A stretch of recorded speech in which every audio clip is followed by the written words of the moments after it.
Hello दोस्तों, कैसे हैं आप सब लोग। स्वागत करता हूं आप सभी का अकाउंट्स के गुरुजी चैनल में। मैं सीए कौशल छाजेड़ लेकर आया हूं 11th क्लास के लिए अकाउंटेंसी।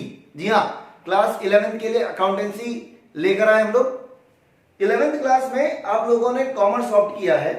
कॉमर्स ऑप्ट किया है तो आपको ये जानना बहुत जरूरी है कि सर 11th के अंदर अकाउंटेंसी एक प्राइम सब्जेक्ट माना जाता है, या यूं कहें कि अगर पूरी कॉमर्स की बात करूं तो कॉमर्स में ही अकाउंटेंसी एक प्राइम सब्जेक्ट होता है।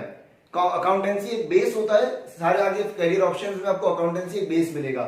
तो आप लोगों को जब आप अकाउंटेंसी पढ़ रहे हो तो इसे सिर्फ एक सब्जेक्ट मान के नहीं पढ़ना है, क्योंकि अकाउंटेंसी एक आर्ट है। अकाउंटेंसी कोई सब्जेक्ट नहीं है, अकाउंटिंग एक आर्ट है जिसको अगर आप जितना ज्यादा प्रैक्टिस करोगे उतना ज्यादा आपका फाइन होता जाएगा। देखिए 11th में आपके पास 5 सब्जेक्ट होते हैं। अगर सीबीएसई बोर्ड की बात करें आपके पास 5 सब्जेक्ट होते हैं, जिसमें कंपलसरी सब्जेक्ट्स के अंदर आपका अकाउंट्स आ जाता है, इको आ जाता है, बीएसटी आ जाता है, और एक English generally language subject compulsory होता है। उसके अलावा ऑप्शंस में आपके पास बहुत सारे ऑप्शंस होते हैं। आप मैथ्स चूज कर सकते हैं, फिजिकल चूज कर सकते हैं, एंटरप्रेन्योरशिप चूज कर सकते हैं, फाइन आर्ट्स चूज कर सकते हैं, म्यूजिक चूज कर सकते हैं। जो भी ऑप्शन आपको स्कूल अवेलेबल करवा रहा है आप चूज कर सकते हैं एज पर योर इंटरेस्ट। तो चलिए आज हम लोग बात करते हैं अकाउंट्स के बारे में। देखिए अगर अकाउंट्स की बात करूं मैं आपसे, तो अकाउंट्स सब्जेक्ट समझने से पहले ये समझा जाना चाहिए कि सर एक्चुअल में अकाउंटिंग क्या है। देखिए अकाउंटेंसी एक पूरा सब्जेक्ट है। अकाउंटेंसी एक सब्जेक्ट है जहां पर हम लोग सीखते हैं अकाउंटिंग। क्या सीखते हैं? अकाउंटिंग सीखते हैं। आप लोगों के लिए अकाउंटिंग बिल्कुल एक नई चीज है। 10th तक आपने कभी भी अकाउंटिंग या अकाउंट्स के बारे में नहीं सुना, तो अकाउंटिंग आपके लिए बिल्कुल नया सब्जेक्ट है। हो सकता है आपको अकाउंट्स समझने में शुरुआत में 3 से 4 दिन लग जाए, क्योंकि बात करें सर पहली बार आप ये सब्जेक्ट पढ़ रहे हैं तो आपको थोड़ा सा टाइम लगेगा ग्रिप बनाने में। तो प्लीज लगे रहिएगा साथ में, कंटिन्यू, प्लीज बीच में ब्रेक मत दीजिएगा, ठीक है। देखिए अगर हम बात करें अकाउंटिंग की, तो अकाउंटिंग एक्चुअल में क्या होता है? अकाउंटिंग रिलेटेड होता है जनरली बिजनेस से। अकाउंटिंग जनरली की जाती है बिजनेस की जाती है। अकाउंटिंग मतलब क्या हुआ सर? बिजनेस में जितने भी ट्रांजैक्शन होते हैं, कोई भी बिजनेस है, कोई भी व्यापार है, बिजनेस में जितने भी ट्रांजैक्शन हो रहे हैं, ट्रांजैक्शन होने का मतलब है लेन देन। बिजनेस में जितने भी ट्रांजैक्शन हो रहे हैं, जितनी भी लेन देन हो रही है, उन सबका जब हिसाब किताब रखा जाता है, तो जो हिसाब किताब रखा जाता है उसको बोलते हैं अकाउंटिंग। कोई भी बिजनेस, उसमें जो भी लेन देन हो रही है, बिजनेसेस के अंदर जो भी लेन देन होती है। अब देखिए सिर्फ बिजनेस के अंदर लेन देन कौन कौन सी हो सकती है? बिजनेस के अंदर हम लोग सामान बेचते हैं, सामान खरीदते हैं। हम लोग सिर्फ बिजनेस के अंदर क्या करते हैं? गुड्स परचेज करते हैं, गुड्स सेल करते हैं, ठीक है। उसके अलावा सर हम लोग सैलरी का पेमेंट करते हैं, वेजेस का पेमेंट करते हैं, इलेक्ट्रिसिटी चार्जेस का पेमेंट करते हैं, टेलीफोन चार्जेस का पेमेंट करते हैं।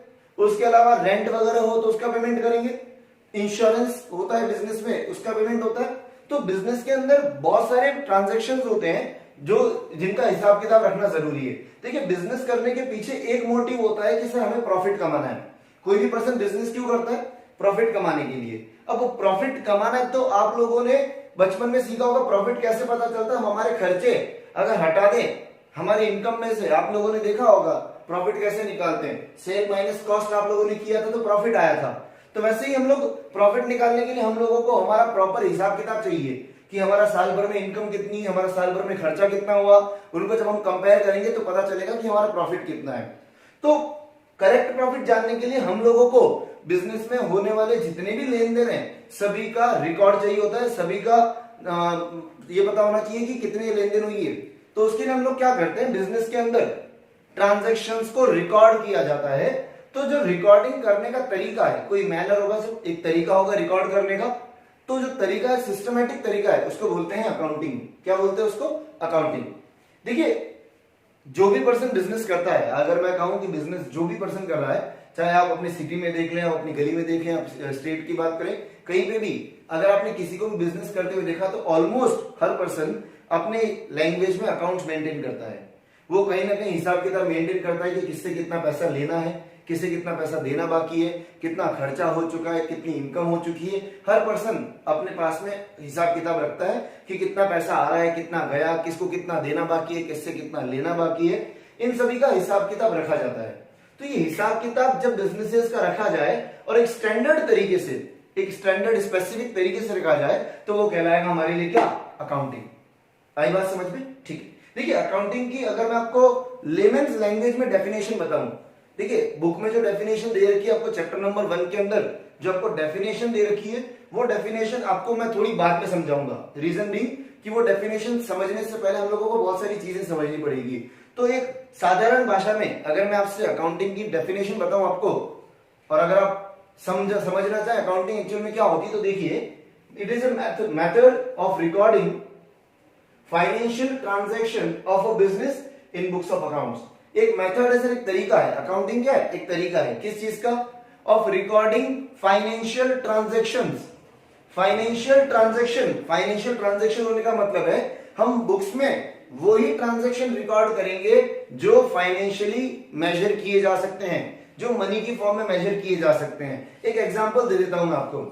मान लीजिए सर आपके बिजनेस में कोई ऐसा ट्रांजैक्शन हुआ जिसको फाइनेंशियली मेजर नहीं कर सकते। मान लीजिए कि सर आपके बिजनेस में आपने किसी को अवार्ड दिया सर बेस्ट एम्प्लॉय, आपने किसी को बेस्ट एम्प्लॉय माना, उसको आपने आप ये भी जानते हो कि वो बहुत अच्छा काम कर रहा है, उसकी वजह से सेल बढ़ रही है।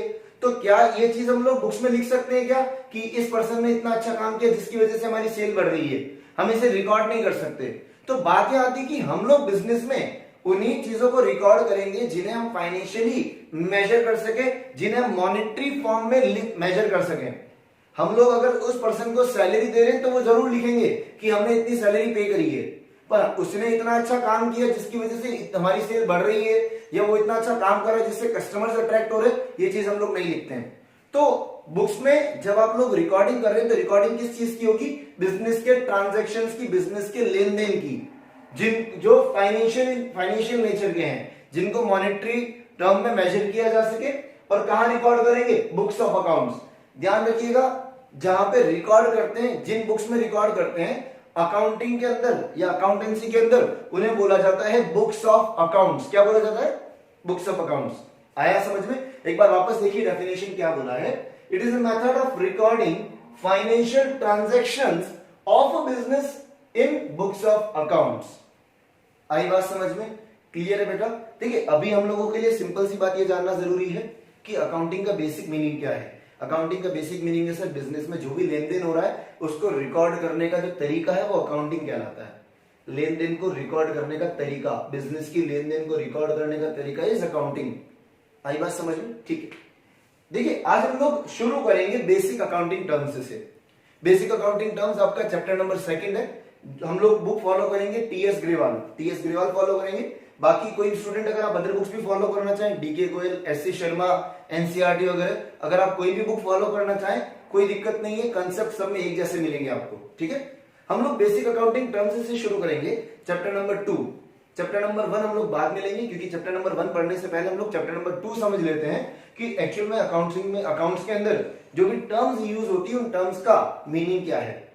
देखिए कोई भी सब्जेक्ट हम लोग पढ़ रहे हैं तो उससे पहले वहां पर जो भी टर्म्स यूज हो रही है उन टर्म का मीनिंग जानना बहुत जरूरी है, क्योंकि ये सब्जेक्ट आप पहली बार पढ़ रहे हैं तो आपको नहीं पता कि इसमें कौन सी चीज को क्या बोलते हैं और क्यों बोलते हैं। तो हम लोग सबसे पहले उन सभी का मीनिंग देखेंगे। ठीक है, तो चलिए शुरू करते हैं। आज की हमारी पहली टर्म कैपिटल। देखिए कैपिटल किसको बोलते हैं? कैपिटल का हिंदी में मीनिंग अगर आप लोगों ने सुना होगा अपने पेरेंट्स वगैरह से, तो कैपिटल को बोला जाता है पूंजी। क्या बोलते हैं? पूंजी। अगर आप लोगों ने सुना है तो बहुत अच्छी बात है, और अगर नहीं भी सुना है तो ध्यान रखिएगा कैपिटल को हिंदी में क्या बोलते हैं? पूंजी। अब आप बोलेंगे सर ध्यान रखने की क्या जरूरत है, हिंदी में हम लोग इंग्लिश मीडियम से हैं, कोई जरूरत ऐसी कोई खास जरूरत नहीं, बट फिर भी अगर आपको कोई रिलेटिव पूछ ले, कोई नेबर पूछ ले, वो अगर इंग्लिश में कैपिटल वर्ड नहीं जानते, अगर वो पूंजी बोले तो समझिएगा पूंजी मतलब कैपिटल की बात हो रही है। ठीक है, देखिए कैपिटल मतलब क्या हुआ। सबसे पहले आपको ये जानना जरूरी है कि सर जब भी कोई भी पर्सन बिजनेस चालू करता है तो बिजनेस चालू करने के लिए सर कुछ ना कुछ पैसा चाहिए। मैं आपसे कहूं कि आपको कोई बिजनेस शुरू करना है तो बिजनेस शुरू करने के लिए मैं आपसे कहूं कि आप रेडीमेड गारमेंट्स का बिजनेस शुरू करिए। आप रेडीमेड गारमेंट्स का बिजनेस लगाएंगे, रेडीमेड गारमेंट्स का बिजनेस शुरू करने के लिए आपको पैसा चाहिए होगा। क्या चाहिए होगा? पैसा। क्यों सर? अगर आपके पास पैसा होगा तो हो सकता है आप लोग सामान वगैरह खरीद के लाओगे वापस बेचने के लिए, आप सामान खरीदोगे, आप हो सकता है थोड़ा बहुत फर्नीचर बनवाओ, हो सकता है आपको सर स्टार्टिंग में मेंटेनेंस वगैरह की जरूरत पड़े, आप शॉप वगैरह लोगे तो आपको हो सकता है इलेक्ट्रिसिटी फिटिंग वगैरह करवानी पड़े। तो बात यह आ रही कि सर हम लोगों को अगर कोई भी बिजनेस शुरू करना है तो बिजनेस शुरू करने के लिए शुरुआत में कुछ पैसे की जरूरत पड़ती है। बिना पैसा कोई भी बिजनेस शुरू नहीं हो सकता। आपको थोड़ा भी चाहिए होगा, पर इस शुरुआत में पैसे की जरूरत जरूर होगी, तभी आपका बिजनेस शुरू हो सकता है। छोटे से छोटा बिजनेस ही क्यों ना हो, अगर कोई छोटे से छोटा, अगर मैं आपको बोलता हूं कोई पर्टिकुलर पर्सन है जो चाय की स्टॉल लगाना चाहता है, चाय की रेडी लगाना चाहता है, तो रेडी अगर लगा रहा है, चाय की स्टॉल लगा रहा है, तो भी उसको कुछ ना कुछ तो पैसा चाहिए होगा। 1000, 2000, 3000, 5000 जो भी चाहिए, पैसा तो चाहिए होगा। वो सर कोई टेबल वगैरह खरीदेगा, कोई बर्तन वगैरह खरीदेगा, चाय पत्ती वगैरह खरीदेगा, शक्कर खरीदेगा, सब्जी दूध वगैरह खरीदेगा, तो शुरुआत में पैसा चाहिए बिजनेस चालू करने के लिए। तो ओनर, मालिक, दुकान का जो मालिक है, बिजनेस का जो मालिक है, बिजनेस का ओनर है, ओनर जब शुरुआत में बिजनेस में पैसा लगाता है, ओनर जो भी बिजनेस में पैसा लगा रहा है बिजनेस शुरू करने के लिए, तो उसको बोलते हैं कैपिटल। आई बात समझ में? मालिक दुकान का जब बिजनेस शुरू करने के लिए कैपिटल लगाता है, पैसा लगाता है, उसको हम बोलते हैं कैपिटल। बिजनेस के लिए जो पैसा इन्वेस्ट किया गया वो कहलाता है कैपिटल। अब बिजनेस में ऐसा जरूरी नहीं है कि सर आप सिर्फ कैश ही लगा सकते हो, आप दुकान चालू करने के लिए सिर्फ कैश लगाओ, ये जरूरी नहीं है। एक एग्जांपल देता हूं, मान लीजिए आपकी इच्छा हुई सर मुझे किराना स्टोर चालू करना है, किराना स्टोर चालू करना है, आपने बिजनेस चालू किया, सर पैसा लगाया, आपको पता चला सर आपके घर पे एक बड़ी टेबल पड़ी हुई थी, आपको लगा यार मुझे फर्नीचर की जरूरत क्या है, इतनी बड़ी टेबल पड़ी है, ये टेबल मैं अपने शॉप पे लगा सकता हूँ। आप वो टेबल अपने घर से उठा के दुकान में लगे, दुकान में वो टेबल लगा ली, परमानेंट वही रहेगी वो दुकान पे। तो हुआ क्या, दुकान चालू करने के लिए आपने जो भी सामान लगाया, जो भी चीजें लगाई, दुकान शुरू करने के लिए, बिजनेस शुरू करने के लिए आपने जो भी चीजें लगाई, चाहे आप कैश लगाओ, चाहे आप कोई फर्नीचर वगैरह लगा रहे हो सकता है आपके पास कोई मशीन पड़ी थी, मान लीजिए इलेक्ट्रॉनिक कांटा पड़ा था सर आपके पास, जो वेइंग स्केल होता है, कांटा जिसको बोलते हैं, आपके पास पड़ा था, घर पे लेके आए हुए थे, पहले पड़ा था, आपने लगा दिया सर दुकान में। तो होता क्या है, बिजनेस शुरू करने के लिए आप जो भी चीजें लगाओ, चाहे कैश लगाओ, चाहे फर्नीचर लगाओ, चाहे कोई मशीन वगैरह लगाओ, बिजनेस शुरू करने के लिए जो भी चीजें लगाई गई है, बिजनेस के अंदर इन्वेस्ट किया गया, वो सब क्या कहलाएगा, कैपिटल। आ गया समझ में? देखो क्या बोला है, it refers to the amount invested by the owner in the business, amount invested by owner in the business. Capital में भी in the form of cash and kind, kind मतलब हो गया कैश के अलावा कुछ भी, ठीक है। तो कैपिटल में भी in the form of cash and kind. Clear हुआ यहां तक? ठीक है। अब बढ़ते सेकंड टर्म की ओर। सेकंड टर्म है अकाउंट। अकाउंट हिंदी में बोलते हैं, अकाउंट को हिंदी में बोलते हैं खाता। अकाउंट को हिंदी में क्या बोलते हैं, खाता। अकाउंट का मतलब खाता। मैं जैसे ही खाता बोलूंगा आप में से बहुत सारे बच्चों को तो दिमाग में आएगा, बैंक अकाउंट वर्ड आया होगा, हो सकता है आप लोगों को खाता मतलब समझ में आया, खाता कहीं तो सुना है बिजनेसेस में। अगर आपने सुना हो, अगर आप पापा के बिजनेस पे गए वगैरह हो, कभी गए हुए कभी, तो हो सकता है आपको अकाउंट वर्ड हो सकता है थोड़ा सुना हुआ लगे। देखिए अकाउंट वर्ड समझाने के लिए मैं पहले आपको कुछ एक एग्जांपल देता हूं। अगर आप लोग कभी अपने पापा के बिजनेस पे गए हो तो आप लोगों ने देखा होगा कि सर कोई पर्सन है जो उधार में सामान खरीद रहा है हमारे यहाँ से। आप अगर अपने पापा की शॉप पे कभी गए हो, अगर आपके पापा का कोई बिजनेस है, तो हो सकता है अगर अभी आप शॉप पे गए हो तो आपको पता चला होगा कि हमारे पापा जो सामान रखते हैं, कभी कोई पर्सन आया, मिलने वाला कस्टमर आया, पापा ने उसको सामान दिया, वो उधार पे लेके गया। अब उधार पे सामान तो बेच दिया, सामान लेके गया, उसने बोला सर पैसे थोड़े दिन बाद दूंगा। ऑन द स्पॉट आपके पापा ने क्या किया होगा, एक डायरी निकाली जहां पर पापा ने उस कस्टमर का नाम लिखा हुआ था। मान लेते हैं पापा ने लिखा था एक डायरी में उस पेज पे श्याम। किसका नाम लिखा था, श्याम का। आपके पापा ने श्याम वाला पेज निकाला जहां पे श्याम का पेज बना हुआ था बुक के अंदर। वहां पे पापा ने क्या किया, मान लो पापा ने उसको बेचा 10,000 का सामान, पापा ने 10,000 लिखा, तारीख वगैरह जैसे लिखना था लिख दिया।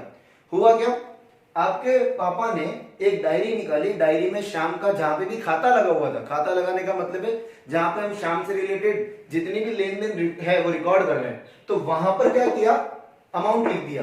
तो ये जो श्याम का पेज है, या यूं कहें कि ये जो श्याम का लेन देन जहां पे लिख रहे हैं, ये कहलाएगा श्याम का अकाउंट। ये क्या कहलाएगा, श्याम का अकाउंट, श्याम का खाता है सर ये। मैं आपको बोलूंगा कि अगर राम से लेन देन हो रही है तो क्या आप श्याम के अकाउंट में रिकॉर्ड करोगे क्या, श्याम के खाते में? नहीं। आप किसके अकाउंट पे जाओगे, आप बोलोगे सर मुझे राम का अकाउंट, राम से लेन देन हुई है, उधार में राम को सामान बेचा, जो भी किया। तो आपने क्या किया, किताब निकाली, किताब में सर पेज बना हुआ था राम का, वहां पर आपने लिख दिया सर राम को सामान बेचा 1000 रुपए का।